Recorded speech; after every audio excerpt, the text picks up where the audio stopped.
Hi there, my name is Paul Zajac. And I'm Charlie Stoeckle. Welcome to DnDSPN. This is the channel where we take Dungeons and Dragons and smash it together with sports commentary. Kind of. Tonight, we're looking at an episode where the group is trying to get in through a door, pick the lock. Nobody has the ability to pick a lock. Let's take a look at the clip, and then we'll come back. Where are you guys going now? The warehouse that we're definitely not going to. Okay. Yeah. That's not where we're going. But I walk over to the warehouse. You walk to the main door. It's locked. Does anyone know how to pick locks? Nope. We had somebody who was going to pick locks.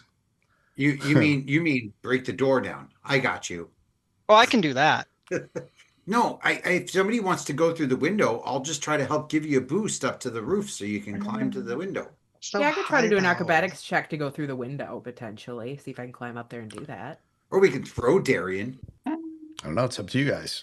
Anything in the pursuit of truth. Yeah, so it's breaking through the door or trying to get up to the window. That's what I hear so far. I'm all for trying to get somebody up to the roof.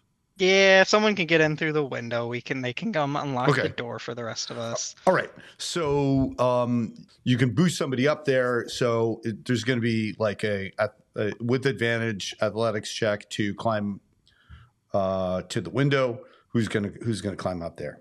As a dwarf, I don't think I'm much of a boost, so I'm not gonna help on that, I think. Okay. If I do it with a little bit of flair, can I do it with an acrobatics check? No, it's definitely athletics. Okay. Usually you talk right away. A couple of things. One, this clip also showed alternative ways to get in. The athletics check versus acrobatics to get into the window. I want to hear your opinion on that. And then the second thing is that watching and kind of thinking about picking locks, maybe review the rules. And what I got from rereading the rules is not how I normally run picking locks. So to my understanding, currently the 2024 rules for picking locks are, if you want to pick a lock, you have to have thieves tools. If you have proficiency with thieves tools, you get to add your proficiency bonus.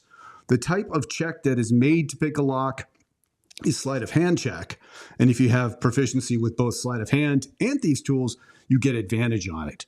Thieves or rogues, as part of their class beginning stats, have proficiency with thieves tools, and many of them take sleight of hand as a proficiency. So a lot of rogues should be getting advantage on picking locks.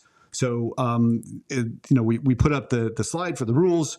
Okay, now I'm going to shut up. Charlie, you tell me what your thoughts are. I think you have some different ones than I do. Go ahead. I have so many thoughts on this one. First of all, I love the fact that you're in a group of either 4 or 3 people. A lot of people talk about sweet spot for a party size is 3 people, maybe 4.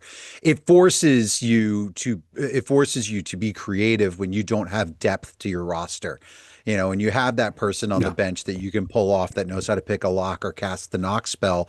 It's boom, your door is done and it's easy. Well, in this particular instance, we really wanted to stick with stealth and subterfuge, but there was no specialist in the party at that point.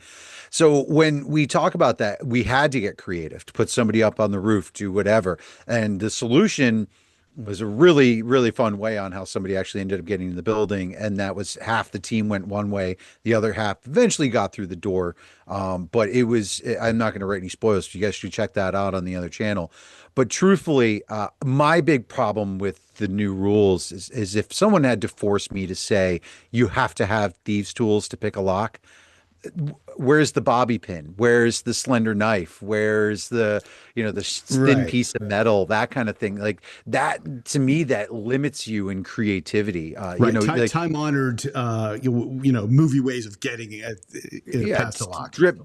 Drip acid into the lock. Something along those lines. There's got to be ways. There's got to be ways around it to be able to do that Boy Scout MacGyver-ish type. Hopefully, there's no copyright issue there. But if you can put that in there, pop a lock in one way or shape or another, that doesn't require force, because we were trying to be quiet and do subterfuge. And if you turn around and you have to have thieves tools to do it, that roadblocks you as a dungeon master.